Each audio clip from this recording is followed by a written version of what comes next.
Sawadee krap, I'm JP Mestanza. It's Thursday, September 21st. Welcome to Phuket Xtra, brought to you by pbcphuket.com. Local taxi cooperatives are struggling to cope with the rise in popularity of taxi apps and cheaper fares, along with the threat to their long-standing stranglehold on exclusive rights in key tourist spots around the island. Officials met with representatives of taxi groups to discuss these issues this week. The meeting held at the Phuket Provincial Ombudsman's office was chaired by Phuket Vice Governor Anupap this week. Complaints from meter taxi drivers were heard who say they're unable to compete with fares charged by taxi app drivers. The fares meter taxi drivers are allowed to charge are set by law, as are those now charged by taxi app drivers. The meter taxi drivers, if they are to abide by the law, have no choice but to be undercut by taxi app drivers. Also discussed was the recent change earlier this month to allow taxi app drivers, mainly from Grab app, to pick up passengers at the Phuket International Airport, ending a multi-decade stranglehold on exclusive rights that one taxi co-op had to serve passengers at the airport. Less than a week after the change came into force, those same co-op drivers filed a complaint with local police saying they're losing money to taxi app drivers, while taxi co-op drivers are still allowed to serve that airport under a temporary 4-month extension that expired at the end of August for these exclusive rights. No details of what transpired in the meeting this week or was agreed to was reported. And incredibly, the meeting also saw discussion about something that many believed had been resolved over a year ago, and that's the issue of Ratsada VIP Coral Tour Group that serves Ratsada Pier, which is a major jumping off point for tourists heading out to nearby islands like Phi Phi Islands and others. A year ago, an incident took place in which a taxi co-op driver physically stopped a fully legal taxi app driver and forced the tour group to use a co-op taxi to go to Patong, and it was later deemed to be a misunderstanding. This week, it remained unclear if the issue remained unresolved and if drivers were still operating under the same misunderstanding that a concession to serve passengers for one company amounted to exclusive rights to serve all passengers at the pier. Officials did say they were to crack down on all illegal taxis at the pier and to prevent taxi drivers from parking to block the entrance in front of the pier and nearby areas. For more, visit thephuketnews.com.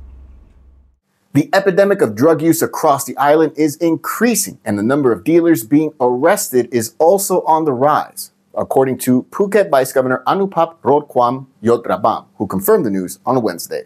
Vice Governor Anupap revealed the news at a meeting of the Phuket Provincial Narcotics Prevention and Suppression Center Committee at Provincial Hall. Vice Governor Anupap said that there were 200 arrests in Phuket in August for drug offenses, with most cases having involved methamphetamine, followed by crystal meth, heroin, and cocaine. In comparison, just the month before, in July 2023, there were 183 arrests for drug offenses on the island.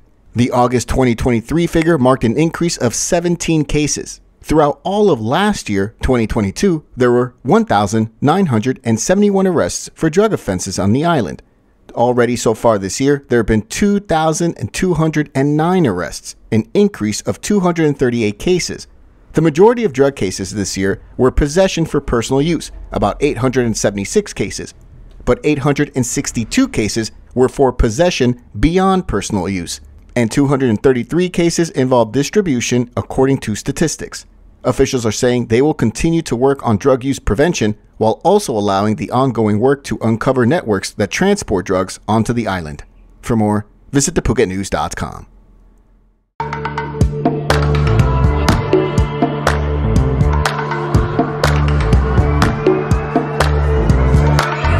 I was sure that it'll be easier to clear you from my mind. I wish you fall out from the window, take a bad trip to the ground. Ooh, eating the pleasure, see your pressure just before you break a bone. Ooh.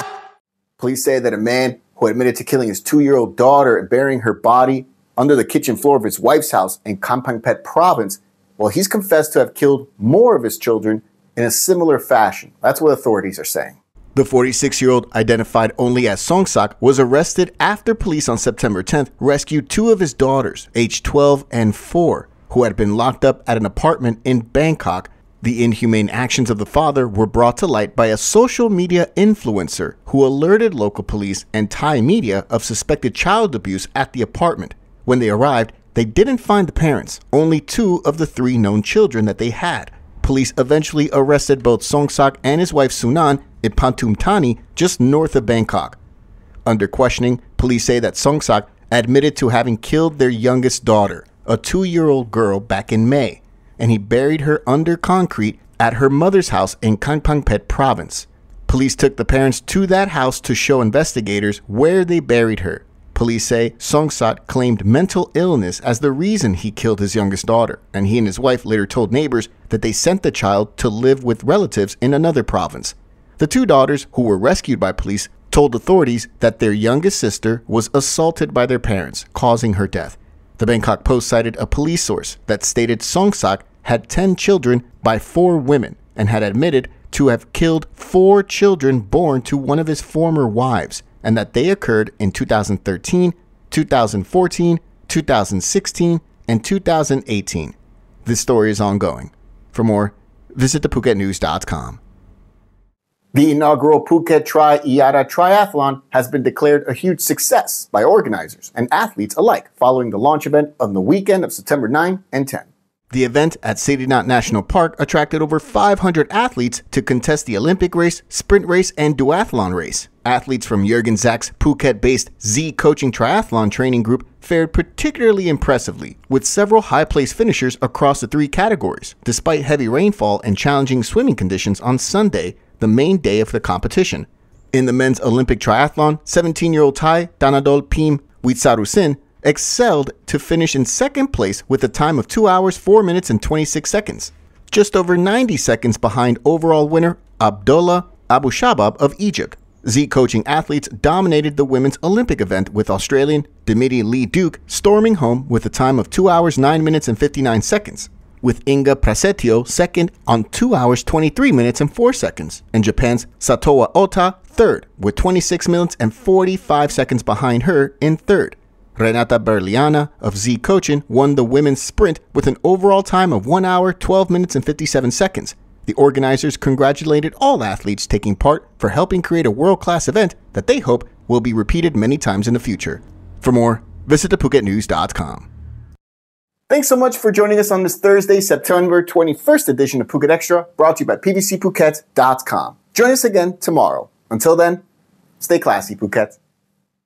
Phuket's rapid modernization has made it one of the world's premier holiday destinations. Investors can still buy quality condominiums for as low as $75,000, and luxury properties can go all the way up to $20 million.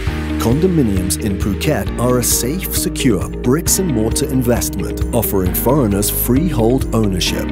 Call or email Thai Residential, Phuket's #1 trusted real estate advisor, to find your perfect Phuket property.